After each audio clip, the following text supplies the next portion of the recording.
participé. Je ne vais pas rentrer dans les détails de ce projet, parce qu'il a duré 3 ans. Il a produit pas mal de choses, mais je voulais quand même vous en dire quelques mots, parce que, alors comme vous le voyez, 13 partenaires au total, sans compter un certain nombre d'observateurs, qui ont regroupé, qui a regroupé des partenaires des 6 pays de l'arc alpin. Pour la plupart, des sites de moyenne montagne, pas forcément liés d'ailleurs à des stations de ski. Il y a un autre projet européen qui s'est déroulé dans le même temps que Beyond Snow, qui s'appelle Transstat, qui, comme son nom l'indique, est plus orienté sur les enjeux de transformation de stations à l'échelle de leur territoire, bien sûr. Et Emmanuel nous en dira aussi quelques mots tout à l'heure, parce que Saint-Pierre-de-Chartreuse faisait partie de ce projet européen qui était piloté par l'INRAE, par des gens de l'INRAE. Le projet Beyond Snow était piloté par des Italiens. Donc vous voyez un certain nombre de ces partenaires de toute nature, des grandes collectivités, des grandes structures comme des toutes petites. Et Métallier a également participé à ce projet. On était les 2 Français du groupe. Alors, je ne vais pas trop rentrer dans les détails, mais je vais vous parler de quelques livrables de qu'est-ce qu'a produit ce projet, parce que les projets européens, ça a plusieurs vocations. Une des vocations, c'est de se faire rencontrer les Européens. C'est quand même important. Et c'est vrai que durant 3 ans, on a eu l'occasion de travailler ensemble, de partager des moments dans les différents pays et de se rendre compte un petit peu in situ comment se passaient les choses dans les territoires de montagne des différents pays. Bien sûr, chaque pays a ses spécificités en termes d'infrastructures, en termes de modèles économiques, de modèles de gouvernance aussi, surtout, comment les enjeux sont, qui a le pouvoir, où se prennent les décisions, comment elles se prennent. Mais on voit que dans l'ensemble, on a tous les mêmes questionnements autour des défis qu'on doit affronter. Donc, un des premiers livrables, ça a été de dresser une carte de vulnérabilité à l'échelle alpine. Ça, là encore, c'est un outil qui est accessible en ligne pour les connaisseurs au travers d'un SIG web notamment. Mais la carte et l'ensemble des données sont disponibles sur le portail européen officiel qui s'appelle Data Europa EU, et donc vous trouvez facilement sur Internet. Et là, ça permet de prendre en compte un certain nombre de critères de vulnérabilité. On parlera de vulnérabilité aussi à l'échelle du massif, ça sera peut-être plus parlant et plus concret plutôt que de parler à l'échelle européenne, mais en tout cas, voilà, c'est quelque chose qui existe. On a également, au cours de la première étape du projet, fait un petit peu un état des lieux sur toute la littérature, sur l'adaptation, les effets du changement climatique en montagne. Le projet également produit des documents méthodologiques sur l'évaluation de la vulnérabilité, sur l'analyse des modèles qui existent. Et puis, à partir de tout ça, on a commencé à travailler sur un design d'un modèle d'adaptation et de résilience. Alors, ce travail, il a donné lieu à la création d'un outil en ligne qui a été appelé Résilience Climat. Là encore, donc, cet outil, il est accessible gratuitement pour tout le monde, tout type de territoire. Je vous donnerai, les liens seront sur les ressources qu'on partagera à l'issue de cet après-midi. Et cet outil, en fait, il est à destination des offices de tourisme, des collectivités locales, des organismes de gestion de destination, enfin bref, qui veut s'en saisir. Il repose sur le principe suivant, c'est-à-dire qu'en fait, chaque destination, donc ça peut être à l'échelle d'une commune, d'une communauté de communes, bref, c'est vous qui décidez aussi l'échelle à laquelle vous souhaitez travailler, vous allez rentrer des données dans cet outil. Donc les données que vous allez devoir rentrer, c'est des données qui sont liées au climat, qui sont liées à la démographie, au tourisme, à l'énergie, aux déchets, à l'eau, à ce qui est déjà fait ou pas en termes de développement durable, et à la question de la gestion des données. Et partant de là, donc il faut remplir tout un tas de données. Vous n'êtes pas obligé d'avoir des données hyper précises, ça peut être des estimations. Et partant de là, à l'issue de la saisie de ces données, en fait, l'outil va générer un rapport qui va tenir compte des données propres à votre territoire et qui va vous fournir une vision un petit peu synthétique d'un état des lieux et qui va également fournir des éléments de manière un petit peu à mettre en lumière les axes sur lesquels votre territoire devrait travailler en termes d'adaptation et de résilience. Donc c'est un outil qui est vraiment accessible à tous et qui, alors c'est pas un outil hyper puissant, peut-être que certains d'entre vous connaissent un outil qui a été utilisé beaucoup dans les stations de ski qui s'appelle CleanSnow, qui est basé sur des modèles vraiment très très puissants de projection en fait, des différents scénarios du GIEC en termes de trajectoire de réchauffement pour les traduire concrètement sur l'impact de l'enneigement dans les stations, et ça de manière hyper précise sur des bandes de 300 mètres d'altitude. Là, on n'est pas du tout dans ce cadre-là.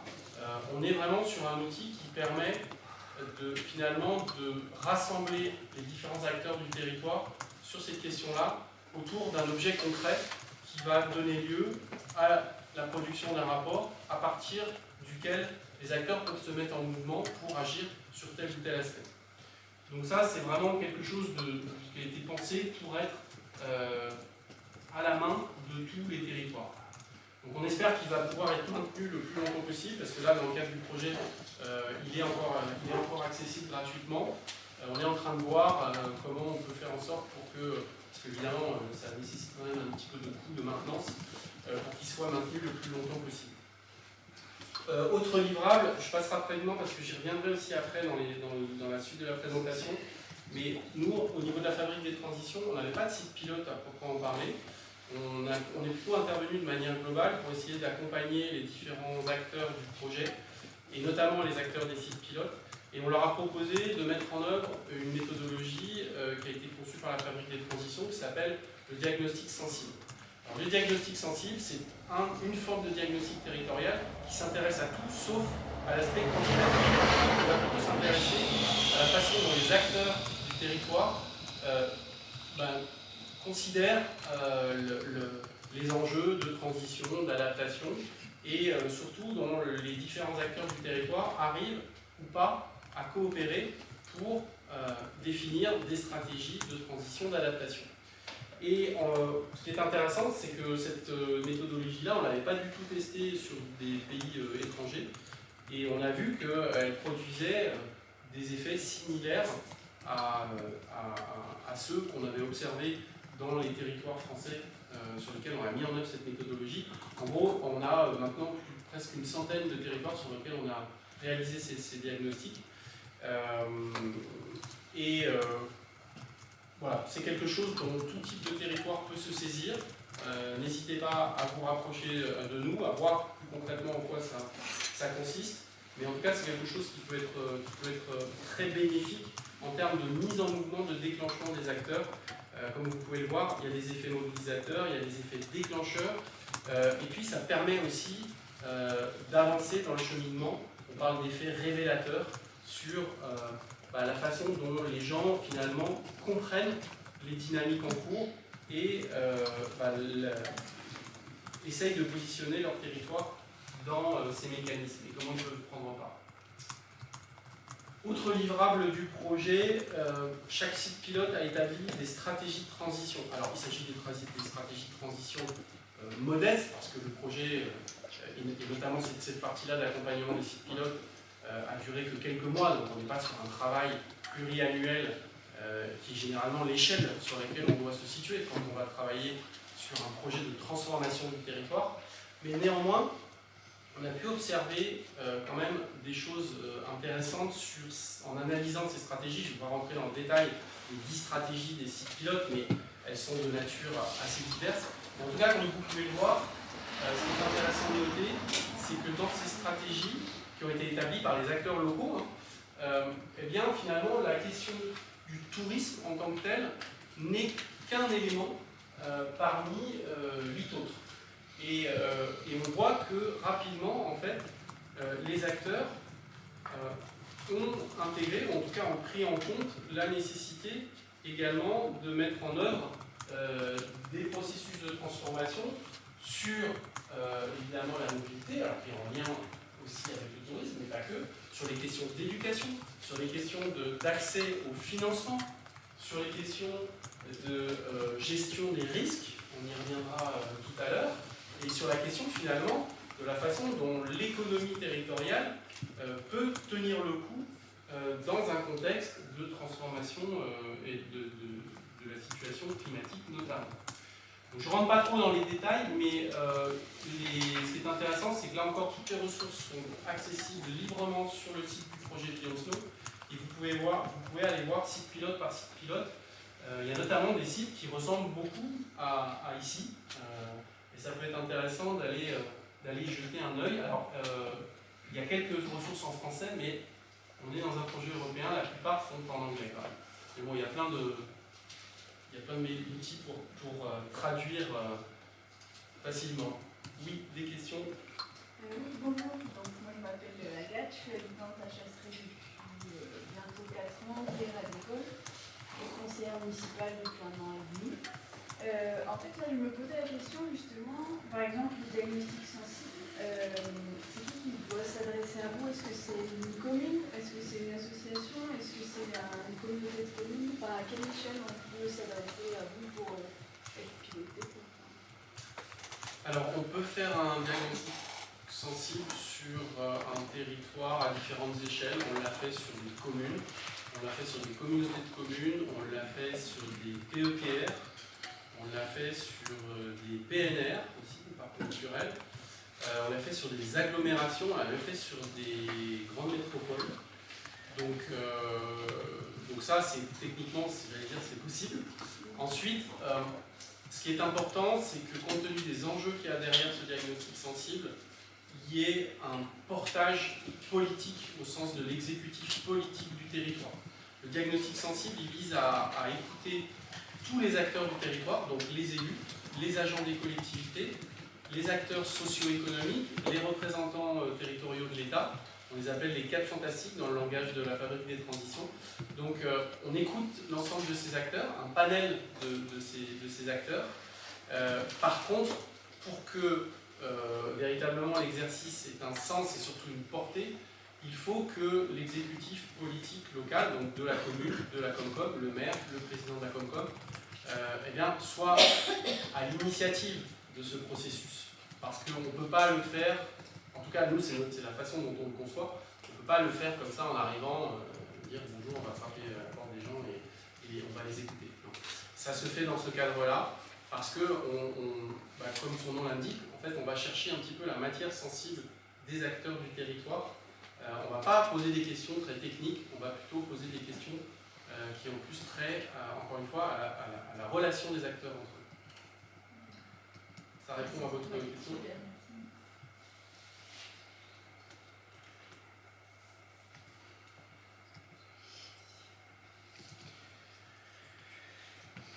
Alors, là je vais élargir un petit peu le scope et je voudrais vous parler un petit peu des enseignements qu'on a retirés, non seulement à partir de Beyond Snow, mais aussi à partir de tout un tas d'accompagnements de territoires que nous avons menés. Je ne vais pas trop rentrer dans la méthodologie, vous voyez un petit peu les différentes phases de nos dispositifs d'accompagnement. Donc ces dispositifs d'accompagnement, on les met en œuvre soit à l'initiative d'un partenaire, j'allais dire institutionnel, à l'échelle de plusieurs territoires. Donc ce partenaire institutionnel, ça peut être le gouvernement, ça peut être une région, ça peut être une agence de l'État. On travaille avec l'ANCT, l'Agence nationale de la cohésion des territoires. On travaille avec l'ADEME, beaucoup, avec le CEREMA aussi.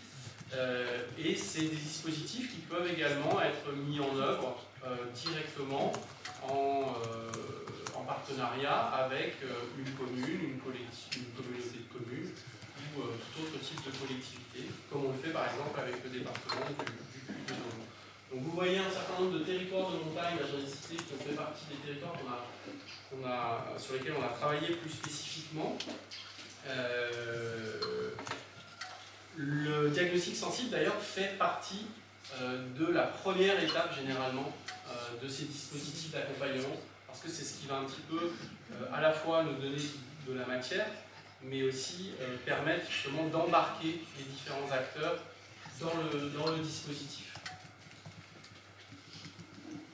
Alors qu'est-ce qui ressort de tous ces dispositifs? Plus spécifiquement, là, je parle bien des territoires de montagne. Alors, on ne porte pas je viens de préciser encore une fois, mais on ne porte pas de jugement sur ce qui est bien, pas bien, sur ce qu'on a vu dans les territoires. On essaye de faire des constats et ensuite de travailler sur ces constats pour à la fois nous enrichir notre propre méthodologie, évidemment donner de la matière au territoire, donner de la matière aux acteurs institutionnels qui définissent les grandes politiques d'adaptation notamment et de transition. Mais voilà, on a constaté des choses qui généralement sont bien identifiées dans tous les territoires qu'on a vus. Ce qui est bien identifié, c'est les enjeux finalement, les thématiques très pratico-pratiques des besoins des territoires. Donc des enjeux autour de l'énergie, autour de la mobilité, autour de l'habitat, évidemment la question des fameux lits froids en montagne identifiés depuis bien longtemps, c'est pas nouveau. La forêt fait généralement aussi partie des choses bien identifiées. Pourquoi? Parce que beaucoup de nos forêts sont touchées déjà par le scolyte notamment et à vitesse grand V, donc ça fait partie des éléments. Et puis aussi des besoins d'accompagnement qui émergent. Ce qui est moins identifié, en tout cas pour nous, ce que les territoires n'ont pas encore véritablement identifié et pris en compte, c'est, donc là on utilise un gros mot, cette fameuse approche systémique. C'est-à-dire qu'il y a beaucoup de choses qui se passent dans les territoires autour des enjeux de transition et d'adaptation, mais généralement c'est très siloté et c'est très thématique et en lien avec les thématiques qu'on a citées avant. Par contre, l'approche globale qui fait le lien entre toutes ces dimensions, eh bien, on a du mal à l'identifier et en tout cas les territoires eux-mêmes ont du mal à s'en saisir. C'est souvent lié d'ailleurs aux dispositifs techniques, aux grandes politiques qui sont mises en place, qui sont un coup sur un plan sur l'énergie, un coup sur la qualité de l'air, un coup sur l'habitat. Donc en fonction d'eux, chaque territoire va, j'allais dire, répondre à un appel à projet, profiter de tel dispositif, malheureusement sans véritablement vue d'ensemble. La question de la diminution des ressources, alors c'est pas qu'elle n'est pas, identifiée en tant que telle, les gens l'ont en tête, mais elle ne semble pas que ce soit une question urgente, prioritaire. L'eau, par exemple, beaucoup de territoires de montagne nous disent oui, l'eau, effectivement, alors oui, on connaît des sécheresses, de plus en plus, mais bon, c'est pas un problème, l'eau, c'est pas encore un problème, on en a encore, voilà. Bon, idem sur les questions de ressources alimentaires, en lien évidemment avec l'agriculture, où là, la question de l'autonomie et de la résilience alimentaire commence à être traitée parce qu'il y a beaucoup de ce qu'on appelle des PAT, plans alimentaires territoriaux, qui sont mis en œuvre, là encore, à l'initiative et grâce au soutien du gouvernement, mais souvent, encore une fois, de manière assez isolée, en silo. Et finalement, la question de l'autonomie alimentaire d'un territoire est peu prise en compte encore dans les textes aujourd'hui. La question des fractures sociales. Alors là, il y a des cas de figure très très différents sur les territoires. Il y a des territoires qui sont très très riches et sur lesquels il y a des enjeux de fracture sociale. Pourquoi? Parce qu'en fait, le modèle repose sur de la main-d'œuvre qui en complet décalage avec soit les habitants secondaires, soit les locaux en termes tout simplement de richesse. Et on voit que c'est en lien aussi avec la question de l'habitat, notamment. La question de la gestion des risques. Culturellement, les territoires de montagne, ce sont des territoires plus à risque que d'autres. En montagne, on a cette fameuse culture du risque, on vit avec les avalanches, le froid, le gel, etc., les éboulements. Et donc, paradoxalement, eh bien, là aussi, on a quand même dans les esprits cette idée que le risque fait partie inhérente de la vie en montagne, et donc on est peut-être moins axé sur les plans de prévention des risques qui pourtant sont croissants. On le verra dans le cadre de l'adaptation au changement climatique notamment. Et puis la question du ski, j'y reviens pas, on l'a évoqué tout à l'heure. Dans les choses ensuite qui bougent concrètement, parce que c'est bien d'identifier quelque chose, mais c'est bien de faire quelque chose ensuite. Et dans ce qui bouge, on l'a évoqué, la question des collectifs citoyens, on voit beaucoup d'initiatives citoyennes dans tous les territoires émerger.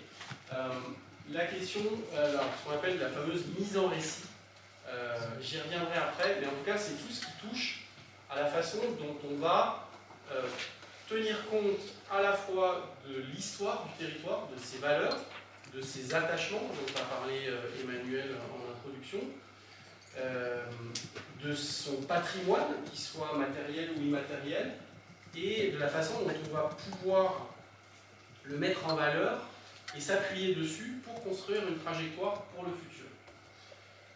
La question évidemment des enjeux touristiques est très clairement identifiée, beaucoup de dispositifs portent dessus. Ça a été le cas du dispositif Avenir Montagne Ingénierie auquel on a participé, et donc il y a une chef de projet, je crois, qui était à la communauté de communes du Sancy, si ma mémoire est bonne.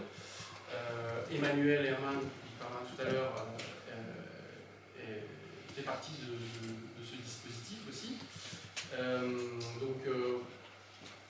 La question de l'énergie, j'ai parlé tout à l'heure. Il y a beaucoup de projets sur l'optimisation et la transition énergétique. Et puis maintenant, assez récemment, toute la question autour des plans d'adaptation au changement climatique, dont on parlera tout à l'heure au niveau du Massif central. Ce qui bouge moins, c'est, je parlais de l'approche systémique qui est un petit peu délaissée, en tout cas pas vraiment identifiée. Ce qui bouge moins, c'est la notion d'un projet de territoire. Encore une fois, il y a beaucoup de projets, les uns à côté des autres, sur des thématiques qui se mettent en œuvre. Et donc, c'est vrai que c'est assez frappant de voir tout ce qui se passe au niveau des territoires. Il ne se passe pas rien. Par contre, ça manque de vue d'ensemble et surtout de vue collective autour d'un projet de territoire qui fasse à peu près consensus et qui ait fait l'objet d'un travail collectif en amont. Les enjeux de biodiversité, là encore, c'est pas qu'il ne se passe rien en termes de protection de la biodiversité en montagne, parce que, un peu comme pour les risques, finalement, les territoires de montagne, ils sont couverts en grande partie par des réserves, des parcs. Et donc, tendance aussi à se dire, la biodiversité, c'est pas un sujet chez nous, parce qu'on a ces réserves, on a ces parcs. Ce qui n'est pas toujours le cas, en fait. C'est pas parce qu'il y a un parc ou une réserve que la biodiversité n'est pas en danger. La question des modèles, de la diversification des modèles économiques, là aussi ça bouge moins. Pourquoi? Parce que c'est vraiment, là on commence à toucher le cœur du sujet, si je puis dire, et on l'a vu aussi avec les stations. Non seulement, alors il y a beaucoup de choses autour de la diversification touristique, mais moins sur la diversification des modèles économiques en général, et notamment pour peut-être un peu moins dépendre du tourisme pour les territoires sur lesquels c'est un grand pilier de l'économie, ce qui n'est pas le cas dans tous les territoires de montagne. Et les autres points sur lesquels il y a encore beaucoup de choses à faire, c'est tout ce qui touche à la gestion des conflits et évidemment les enjeux de coopération derrière qui sont directement liés. C'est-à-dire qu'aujourd'hui les conflits ils sont surtout subis, ils sont peu exploités, c'est-à-dire qu'un conflit, ça peut être intéressant parce que ça permet justement l'expression des différentes visions et c'est par ça que commence tout le travail de constitution, d'élaboration d'un projet de territoire. Et aujourd'hui, on a plutôt tendance, les conflits, soit à les mettre de côté, soit à ne pas les voir arriver, et quand ils éclatent, en fait, on n'a plus les moyens de les utiliser comme levier, tout simplement parce qu'ils sont trop violents. une petite pause parce que je parle beaucoup. Est-ce qu'il y a des questions, réactions? N'hésitez pas, au fur et à mesure, vous me dites. Sur le dernier point, je suis surpris qu'il n'y ait pas la question de la mobilité et de la disponibilité de l'immobilier pour habiter sur place. Quelle question? Alors, ça fait partie des enjeux qui sont identifiés, qui sont clairement identifiés, et dans ce qui bougeait, c'est ça ce que vous voulez dire? Oui, c'est Oui, alors... il n'y a pas encore les réponses. Oui, voilà. Bah, en fait, il y a sur la mobilité, localement, il y a beaucoup de territoires qui font des choses aussi pour développer de nouvelles formes de mobilité. Mais c'est un enjeu tellement complexe qui se situe en plus à un niveau supra, qui n'est pas celui de la commune, parfois de la communauté de communes, mais aussi encore à un niveau supérieur, notamment pour tout ce qui touche aux liaisons ferroviaires. Donc c'est quelque chose qui a du mal à bouger. Ça n'empêche pas qu'il y a beaucoup d'initiatives sur la mobilité douce dans les territoires de montagne qu'on a vus. Mais à l'échelle, j'allais dire, on n'y est pas, on est encore loin du compte. Et sur l'habitat, il y a des choses bougent. On a vu récemment Chamonix par rapport à la décision prise sur l'interdiction de construction de nouvelles résidences secondaires. Il y a déjà des choses qui avaient été faites similaires à l'échelle de Saint-Maurice il y a quelques temps. Malheureusement, la question des lits froids, aujourd'hui, on voit la taille de l'enjeu. Donc c'est Atout France qui a travaillé d'ailleurs dans le cadre du projet Avenir Montagne, du programme Avenir Montagne de la NCT sur ces sujets-là. On est à une telle échelle et on est à un tel niveau de complexité par rapport aux acteurs qui sont impliqués. On parle des résidences secondaires, on parle des syndics de résidence, voilà, des grands propriétaires immobiliers, etc. C'est quelque chose qui a beaucoup de mal à bouger. Et ce qu'on constate plutôt, c'est qu'il y a dans certaines zones de montagne, et notamment les zones les plus attractives, notamment en termes de ski encore, on a plutôt un phénomène de construction, d'accélération des projets de nouveaux complexes immobiliers, plutôt orientés résidentiels, touristiques, que habitat permanent. Pourquoi l'eau n'est pas identifiée? Alors moi, je vous ai fait part d'une explication entre guillemets. C'est que déjà, ce qu'on entend, c'est que les gens nous disent oui, l'eau, ça serait un sujet, mais pas tout de suite. Parce que moi, ce que je ressens, tout le monde sait qu'il y a des sources. Tout le monde sait tout ce qui se passe. Donc, si ce n'est pas identifié, c'est qu'ils ne veulent pas en parler. Peut-être, ça dépend des territoires, et de l'échelle des territoires et du type de territoire. Mais il y a un déni. Il y a un déni, mais par exemple, moi, j'ai réalisé un diagnostic sensible à l'échelle du SCOT du Mont Blanc. Le SCOT du Mont Blanc, c'est le schéma de cohérence territoriale du Mont Blanc. Donc c'est 4 communautés de communes, hein, de la vallée de Chamonix jusqu'en bas. L'eau, oui. Les gens, en général, encore une fois, hein, parce que quand vous parlez quand même à un agriculteur ou à un albagiste, il ne vous fait pas tout à fait la même réponse. Mais au niveau global, et notamment au niveau des décideurs, l'eau, c'est pas un sujet, parce qu'on est les territoires châteaux d'eau, on a nos glaciers encore, etc. Et donc, c'est pas qu'ils n'identifient pas la question, c'est que pour eux, c'est pas le cœur du sujet. En fait, le problème de la neige, c'est le problème de l'eau. Et c'est le problème de la terre. Parce que l'avantage qu'on a en montagne, c'est que la neige, elle permet la percolation de l'eau. Et elle évite le ruissellement. Et si on n'a plus la neige, ça veut dire érosion hyper rapide. Ça veut dire destruction du paysage. Et en plus, on a une terre très fragile à ça. Parce qu'elle est habituée à être. Il y a une biodiversité terrestre énorme, super riche. On va pas s'assécher avec ça. Ça, c'est grave. Oui, c'est beaucoup plus grave qu'une saison. Et c'est grave aussi pour l'activité touristique liée au ski notamment, parce qu'on a vu il y a 2 ans, je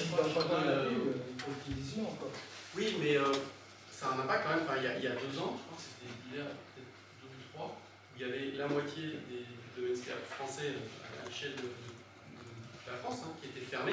Pourquoi? Parce que à Noël, il y avait eu un redout terrible et des précipitations très très fortes. Et qui ont arraché ces sols et qui ont carrément inondé les bas des stations. Donc ça a un impact, comme vous l'avez dit, à l'échelle des écosystèmes, et déjà aujourd'hui sur l'activité économique. En fait, cette question de l'eau, aujourd'hui, il y a des gens qui essayent d'étudier ça. C'est un mouvement qui s'appelle l'hydrologie régénérative, avec un monsieur qui s'appelle Samuel Bonvoisin, qui peuvent être aussi des pistes pour se dire, finalement, comment on peut ralentir l'eau dans sa circulation.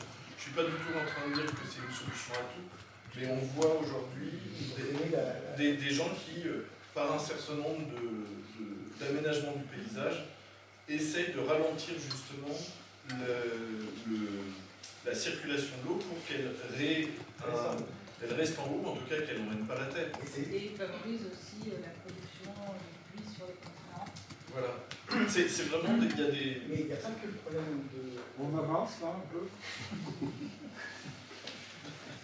C'est la terre qui doit revenir. Quelques mots aussi sur ce que les territoires nous ont dit.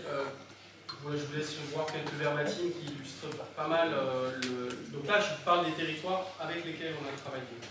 Et ce qui est intéressant de voir, c'est que quand on travaille véritablement avec les territoires, quand on apporte un cadre, une méthodologie, alors nous, c'est la fabrique des transitions, mais on le fait avec nos alliés, comme on l'a fait d'ailleurs avec Montélimilliernès, comme on le fait avec Venère, au niveau du Massif central, mais aussi ailleurs.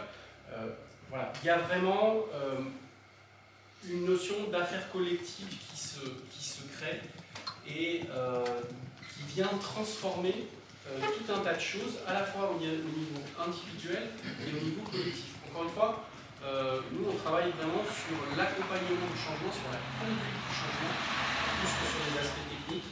Et on voit que ça a des impacts, comme un diagnostic sensible par exemple, mais aussi comme les projets pilotes qui ont été mis en œuvre, des impacts qui sont très directs sur la façon dont les individus et les groupes et les organisations à la fois font évoluer ce qu'on appelle leur cadre de pensée, c'est-à-dire leur cadre de référence, leurs valeurs, la façon dont ils envisagent le rapport au territoire, mais aussi leur cadre d'organisation, comment elles s'organisent entre elles pour prendre des décisions, pour les mettre en œuvre, et ce qui leur fait bouger aussi leur cadre d'action, c'est-à-dire comment elles mettent en œuvre des décisions au travers notamment de projets.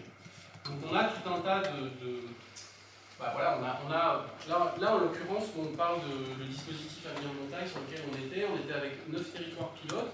Sur chacun des territoires, par exemple, on a fait des diagnostics sensibles sur lesquels on a discuté avec une trentaine de personnes par territoire à chaque fois. Et ensuite, sur chacun des territoires, on avait une délégation territoriale qui regroupait des élus, des agents, des acteurs socio-économiques, des représentants de l'État, entre 4 et 8 personnes. Donc vous voyez qu'on a un panel quand même suffisamment large pour voir qu'il y a des effets qui se produisent très concrètement. Alors, je vous parlais de cadre de pensée, de cadre d'organisation et d'action, c'est peut-être des termes qui sont un petit peu abstraits, mais ça se traduit de manière très concrète. En cadre de pensée, par exemple, c'est comment on comprend mieux les enjeux. On voit aujourd'hui, je vous parlais dans les constats qu'on faisait, des problématiques d'information, de la qualité de l'information et des données liées à tous ces phénomènes-là. Le fait est que quand on prend le temps de mieux comprendre, on arrive mieux à entreprendre derrière et surtout à discuter collectivement. Et ça permet de retrouver de la confiance pour pouvoir avancer. Et qui dit confiance dit capacité à agir. Donc tout ça est lié. En termes d'organisation, la capacité à se projeter est essentielle et on voit qu'elle commence à bouger, notamment pour établir ce fameux projet de territoire dont je vous parlais, grâce à des travaux d'intelligence collective. Et en termes d'action, là, on voit des mises en mouvement de différents acteurs, des nouvelles façons de travailler, de concevoir la façon de coopérer. Très concrètement, ça veut dire qu'on renverse un petit peu la façon de fonctionner. C'est-à-dire sur un mode de fonctionnement classique très descendant, on va avoir des choses plus transversales. Sur des modes, par exemple, de management au sein d'organisations, dont les collectivités, on va avoir des modes de management qui vont se transformer complètement et qui vont prendre en compte véritablement les équipes, les besoins des équipes. On voit, parce que quand on parlait de silos, dans une collectivité, c'est souvent un peu pareil, alors en fonction de la taille bien sûr, mais on voit qu'il y a différentes équipes qui travaillent dans chacune des grandes directions sur des enjeux de transition, de transformation, et qui discutent plus entre elles. Donc c'est vraiment un reversement des modes de fonctionnement de tous les jours. Je ne voudrais pas trop vous embêter, mais là on a quelques exemples sur des territoires qu'on a accompagnés qui illustrent cette façon justement, ces impacts qu'on a observés dans le cadre des accompagnements qu'on a menés. Encore une fois, ce sont des accompagnements qui ont été menés par la fabrique, il y a d'autres acteurs qui mènent des accompagnements, je ne dis pas qu'on est les seuls à générer ce genre de choses, mais on a vu des choses très très concrètes sur, par exemple, un PETR qui, dans le cadre de l'accompagnement, a été amené, donc un PETR pour l'économie territoriale et rurale, c'est une des structures du millefeuille territorial qui regroupe c'est un cadre de coopération entre différentes communautés de communes. Un PETR qui s'est questionné complètement sur en fait, son propre rôle et sur la façon dont il allait redéfinir son rôle par rapport justement aux autres acteurs, collectivités avec lesquels il travaille. Il a mis en place de nouvelles méthodes de travail. Le projet pilote, quand il a commencé à travailler sur son projet pilote, il s'est rendu compte qu'il y avait un projet en parallèle qui nécessitait en fait d'être revu complètement.